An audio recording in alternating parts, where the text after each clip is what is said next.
జడ్చర్లలో భారీ ఉద్రిక్తత. నేషనల్ హైవేపై ఆశా వర్కర్ల రస్తారోకో, 10 కిలోమీటర్ల మేర ట్రాఫిక్ జామ్, నాయకుల అరెస్ట్. జడ్చర్లలోని జాతీయ రహదారిపై ఆశా వర్కర్ల ఆగ్రహం వ్యక్తం చేశారు. 6 నెలల జీతాలు ఇవ్వాలంటూ రస్తారోక చేశారు. ఈ సందర్భంగా 10 కిలోమీటర్ల ట్రాఫిక్ జామ్ అయింది. మా జీతాలు ఇవ్వాలి, సీఎం డౌన్ డౌన్ అంటూ జడ్చర్లలో ఆశా వర్కర్లు భారీ ఆందోళన చేశారు. 6 నెలల జీతాలు బాకీ, హైవేపై బ్లాక్ చేసిన ఆశా వర్కర్లు ఇప్పుడు మనం ప్రత్యక్షంగా చూడొచ్చు. ఇప్పుడు మహబూబ్నగర్ జిల్లా జడ్చర్ల సమీపంలోని కాదరమ్మపేట జాతీయ రహదారిపై సోమవారం ఆశా వర్కర్లు భారీ ఆందోళన చేపట్టారు. గత 6 నెలలుగా తమకు జీతాలు అందడం లేదంటూ ఆగ్రహం వ్యక్తం చేసి వందలాది మంది మహిళలు రోడ్డుపై బైఠాయించారు. గంటకి పైగా సాగిన ఈ ధర్నాలో హైదరాబాద్ కర్నూలు జాతీయ రహదారిపై రాకపోకలు పూర్తిగా స్తంభించాయి. మా జీతాలు మాకివ్వాలి, సీఎం డౌన్ డౌన్ అంటూ ఆశా వర్కర్లు పెద్ద ఎత్తున నినాదాలు చేశారు. ఈ సందర్భంగా వాళ్ళ రాష్ట్ర అధ్యక్షురాలు అక్కడ కార్యక్రమంలో పాల్గొన్నారు. వాళ్ళు మీడియాతో మాట్లాడుతున్నారు. దానికి సంబంధించిన వివరాలు చూద్దాం. ఇప్పుడైతే మనం వీడియోలో చూస్తూ ఉన్నాం మహిళలను పోలీసులు ఎలా గుంజేస్తున్నారో చూడండి. దాంట్లో సిఐ నాగార్జున గౌడ్ ఉన్నారు అక్కడ, అలాగే వారి సిబ్బంది మహిళలని చూడకుండా కూడా జాతీయ రహదారి మీద వాళ్ళు గుంజి పడేస్తున్నారు. వాళ్ళకు జీతాలు వెంటనే కోరుకుంటున్నారు. వాళ్ళ అధ్యక్షురాలు ఏం మాట్లాడతారో ఇప్పుడు మనం విందాం. ఇక్కడ పోలీసులు వచ్చి మమ్మల్ని బెదిరిస్తున్నారు. మేము ఇక్కడ చేయడానికి కారణం ఏంటంటే మాకు ధర్నా చౌక్ అనేది ధర్నా చేసుకునే అవకాశం ఉన్న ధర్నా చౌక్ అది. మేము 28వ తేదీన మేము అయ్యా ధర్నా చేసుకుంటాం, మాకు సభకు అవకాశం ఇవ్వండి, బ్యానర్ పెట్టుకుంటాం, 4 విషయాలు మాట్లాడుకుంటాం, మాకు సపోర్ట్ ఇచ్చే పెద్ద మనుషులను మేము పిలుచుకుంటాం అనేసి మొత్తం విజ్ఞప్తులు చేశాం. మేము పోలీసు వాళ్ళకి విజ్ఞప్తులు చేస్తే ఇస్తామని మమ్మల్ని మోసం చేసి 27వ తేదీ రాత్రి రిజెక్ట్ చేసిన పరిస్థితి ఉంది. మరి ధర్నా చౌక్ రానివ్వరు, మా విషయాలు మమ్మల్ని మాట్లాడనివ్వరు, ప్రజావాణికి రానివ్వరు.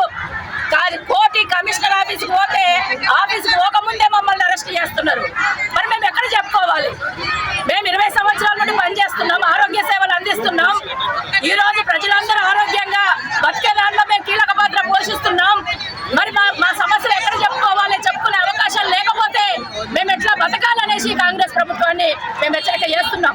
ఈ రోజు ఈ 5 ఏళ్లలో రాష్ట్రోకోలు చేసే పరిస్థితిని కల్పించింది మేము కాదు, ప్రభుత్వం యొక్క నిర్బంధంలో నుండి పుట్టిందే ఈ రాష్ట్రోకో. మాకు ఇందిరా పార్క్ దగ్గర ధర్నా అవకాశం ఇస్తే రాష్ట్రోకోలు ఉండకపోతుండే. అందుకని ప్రభుత్వం యొక్క పద్ధతి అట్లుంది కాబట్టి మేము రాష్ట్రోకో చేస్తున్నాం. మేము గొంతమ్మ కోరికలు అడగట్లేదు, కొత్త డిమాండ్లు అడగట్లేదు. ఈ ముఖ్యమంత్రి గారే ఇప్పుడున్న సీతక్క గారితో పాటు మంత్రులందరూ మేము అసెంబ్లీ ఎన్నికల కంటే ముందు టెంట్లు వేసుకొని పోరాటాలు చేస్తే మా దగ్గరకు వచ్చారు, టెంట్ల కిందకు వచ్చారు, మాతో చట్టాపట్టాలు వేసుకొని పోరాటాలు చేశారు, మాకు మద్దతు తెలియజేశారు. మేము అడుగుతున్న 18,000 ఫిక్స్డ్ వేతనం న్యాయమైన డిమాండ్ ఇంకా తక్కువ అడుగుతున్నారు మీరు అనేసి అన్నారు. మేము పెట్టే డిమాండ్లన్నీ న్యాయమైనవి అన్నారు. మా కోట్లు వేయండి, గెలిపించండి,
ప్రభుత్వానికి హెచ్చరిక చేస్తున్నాం.